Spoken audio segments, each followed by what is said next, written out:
So, once again, it's a cold, snowy morning on a Thursday.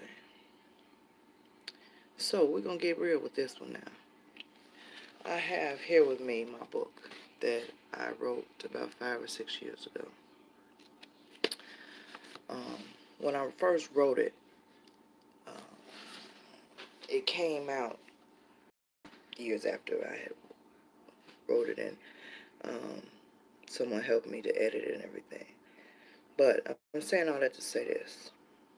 In my book, I talk on different topics of my life, and it's deep. It's really deep. And so I'm getting ready to embark on some things about my life. And the funny thing is that people think they're God, think they have the right to judge you and say what they feel, how they feel about your life. So as I come to you all day by day with the different topics and the aspects of my life and things I've been through and gone through, I'm going to be judged. But it's okay, because one thing about me being judged is that it doesn't matter to me how you feel about me, because this is my life and I have to endure it. So, um, when I first wrote the book, my book is called Taperd Dreams but Restore Visions. I was hurt. I was ridiculed. I had scars on the inside that didn't show on the outside. Uh, I was in a dark place. I'm not going to say that I've come out of that complete darkness, but some things have come to the light and I've had to learn a few things. So with that being said,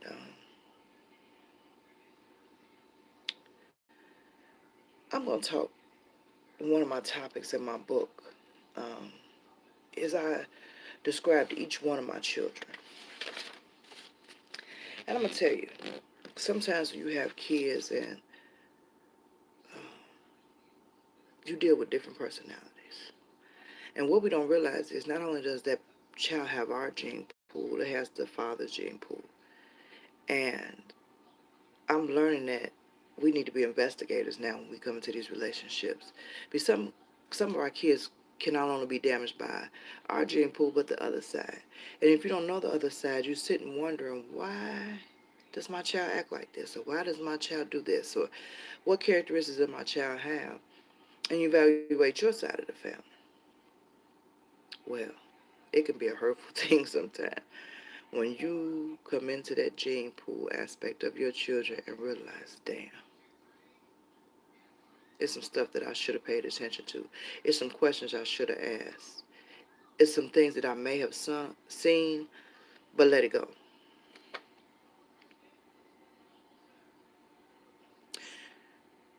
I used to say all the time, even though my mom, you know, wasn't always around, my dad was doing his thing on drugs or whatever, um,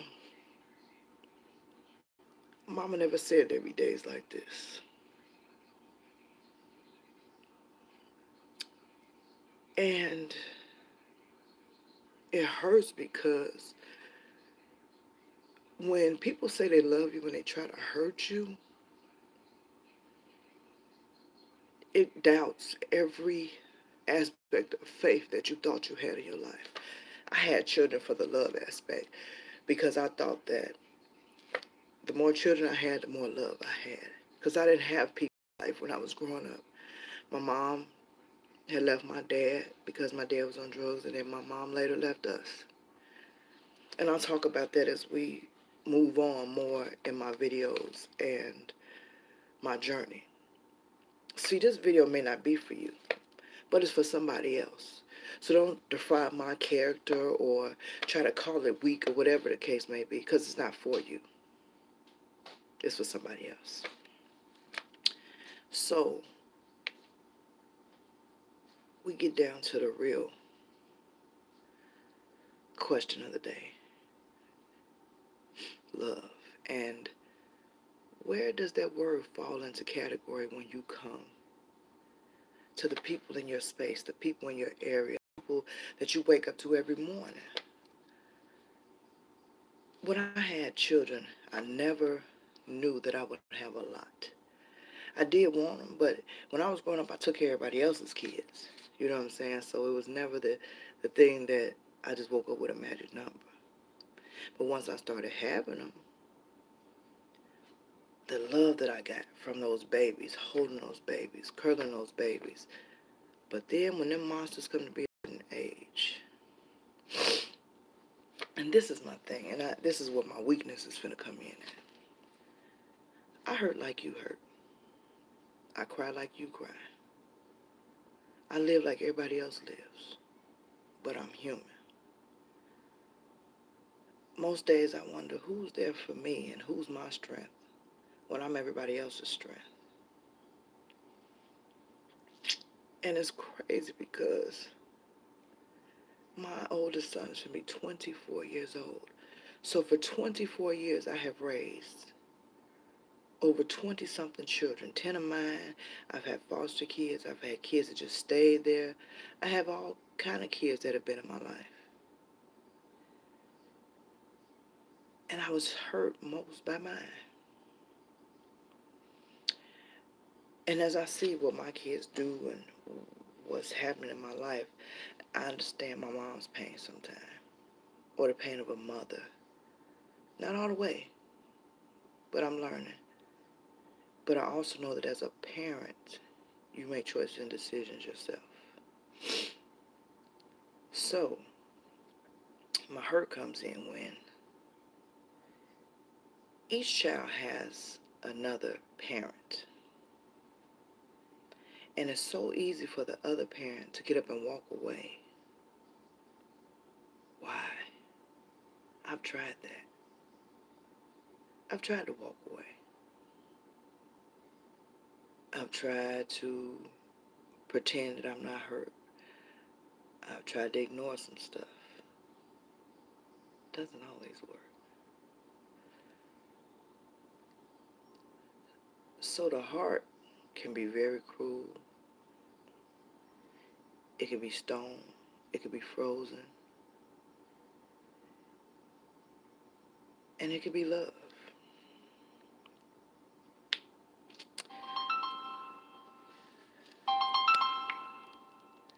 So when you get to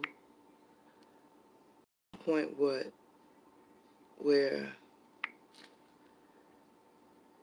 you want to, hey Pudgy, Marie, I don't know how to respond back, but what's up, y'all? It hurts. So when I read this book, this was a book for my kids. This was a book because at some point in my life, I will get to the point where if I was to leave here today, this book is kind of a tell-all. If I was to leave here today, my kids know that mama made a way out of no way. I even asked my kids to write a page in my book, and I still ask, whether it's negative or positive, about how they feel about me. And I'm okay to accept the negative because I'm past that. The hurt I have is so deep that what they say wouldn't even bother me because it's the truth on how they feel. It may not be the truth of what's going on, but it's the truth about how they feel. So when you read this as my child, you would understand some things. You know, the hardest critic is yourself. But sometimes even harder is those around you. You know, my kids make fun of me because I take medication. But it's cool, because if I didn't take the medication and the crazy shit they do, they'd be 23 feet under.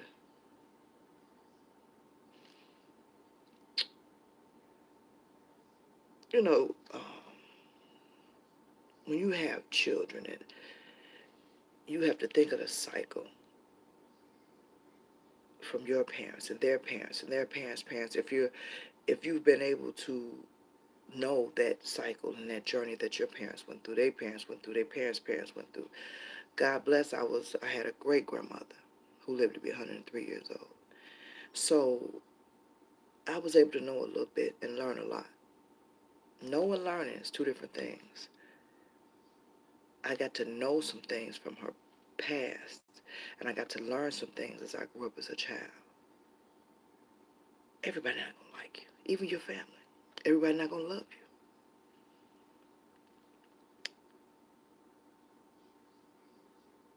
But the cycle, everybody needs to learn their cycle. Ours was against the women, mothers and daughters. Life shouldn't be like that. You shouldn't want to hurt your child. You shouldn't want to abandon your child. You shouldn't want to get to that place in your life where you and your children are enemies and not friends or family. And it was a cycle. Like, for real. My mom had went through some things. Maybe her mom had went through some things. But I thought I could break it. And I just couldn't. My oldest daughter, most of you that know me know her, she seems to think she has the magic wand for life. So if that's the case, baby, why are you struggling? Why are you out here doing things that are not of God or not of yourself? Sometimes, I remember when I was growing up, I just did things I didn't know no better. When you know better, you do better. But she knows better. I didn't. I didn't have a support system. You know what I'm saying? I was out here by myself. It was times where I made sure Tommy and Marcus ate and I didn't eat. We didn't have a place to sleep. See, sometimes everybody be so busy defining your character as a person. They don't know your journey. You don't know half of my life. It all can't go in a book. I don't think I could write it and rewrite it and rewrite it, and it still wouldn't be all of it. Abused as a child, as a mother, as a friend, as an aunt. I have nieces and nephews that I don't even get to see. They don't reach out to me. I've reached out to them, and it just don't. I've always been the type of mother that I've been there for my kids. I never walked away, even though I wanted to walk away many days. I never did. And going back to my children, like my daughter, like, man, I've never seen a child that wakes up every morning with the intent on, what can I do to hurt my mom today? See, I've had several strokes. I have seizures now for some reason. It's so much going on physically, along with the mental. And my kids play on that. One thing I don't do, though, is kiss a kid's ass.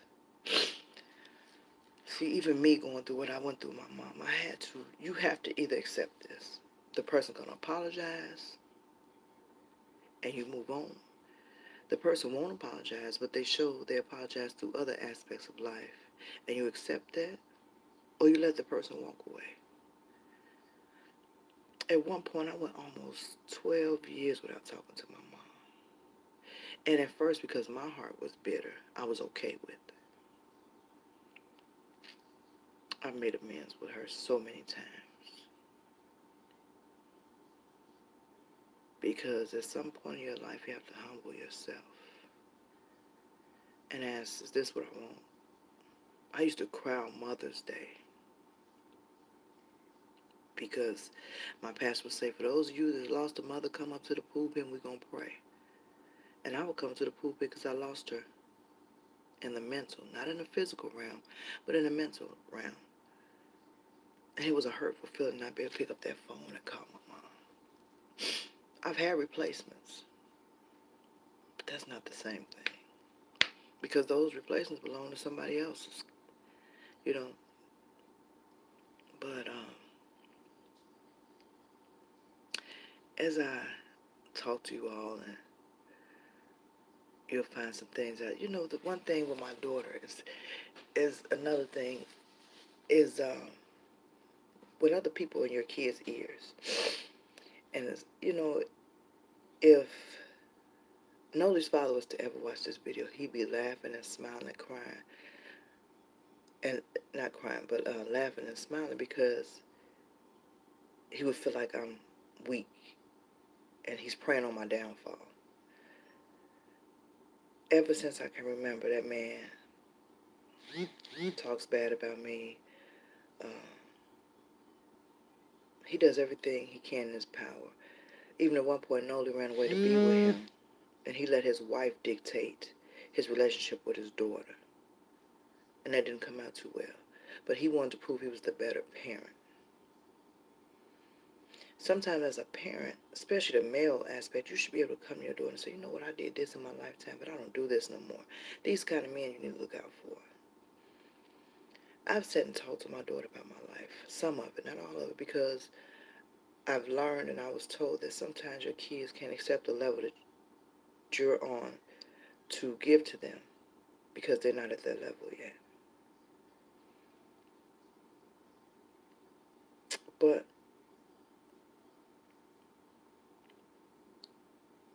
it's okay. It's okay for me to tell my story. God has given me confirmation. It's okay for me to reach out. Because like I said, this may not be for you. And that's fine. Keep your comments to yourself because it really don't bother me. But what bothers me is there's people out there that they scared to tell their story. They're scared to feel a certain type of way because of what the next person may think. Yes, I have kids, and yes, I have problems with my children. Whoop-de-doo, so what, big deal.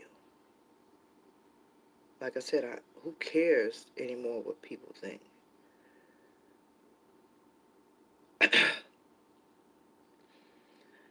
As a young girl, I can only imagine what my daughter is dealing with because she has a mother, she has a grandfather that she could reach out to, but she decides to do the opposite because she's so busy trying to prove a point to me.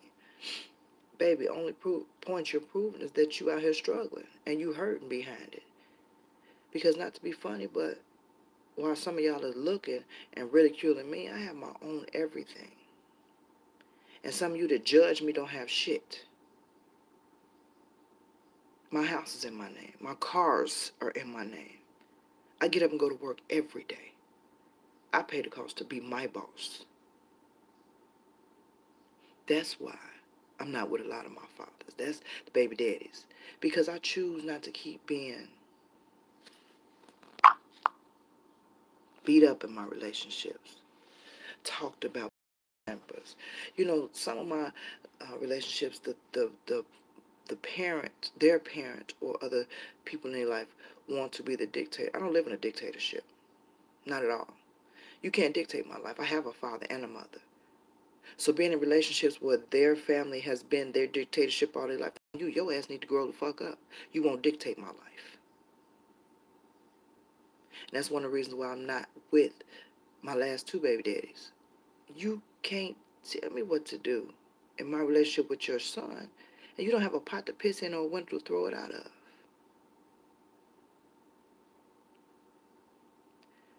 So many people down you, downplay your character. Any little thing that you put this stuff on Facebook, you know the first thing come out their mind is you weak, or y'all see her video? This bitch full of shit. Yeah, I go through life. It's called life. I'm just strong enough to come out with mine and tell my truth. Some of y'all got some truths that y'all scared to reveal. And that's I pride myself in being truthful. People run away from me because they hate to hear the truth. Oh, here she go. You right. Here I go. Like I said, don't come for me and I won't come for you. Like in real life, this shit finna get deep, y'all. And some people's feelings gonna be hurt. When I first came out with this book, my own family didn't want to talk to me. Not because of what they had read, but what they had heard. How did you get mad about something you heard and you haven't read it for yourself? How did you get mad because I'm living my life? I'm telling you, when it's all said and done, today is November 15, 2018. Remember me and my name.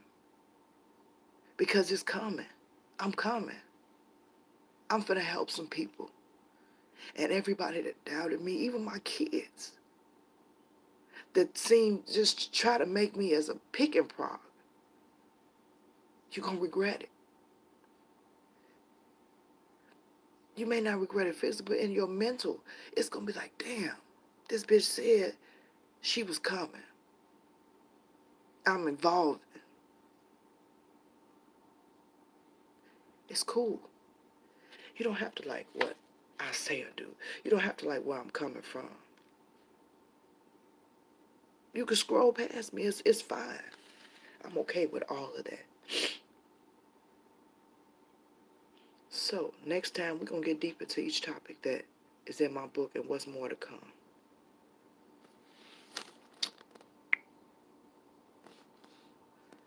All right, guys.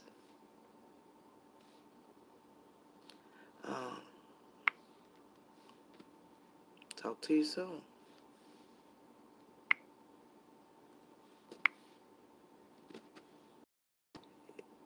If I can turn it off.